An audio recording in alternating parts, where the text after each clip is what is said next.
niyo po bang pinakamabilis sa paraan para maging masaya? What is the quickest and easiest way to be happy?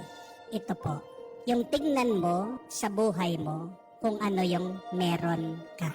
To see and appreciate what you have. That is the quickest and easiest way to be happy.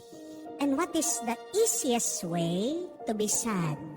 Ano yung pinakamabilis at madaling paraan para naman maging malungkot?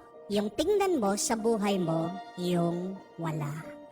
When you're trying to find what is missing in your life, you will be sad and miserable.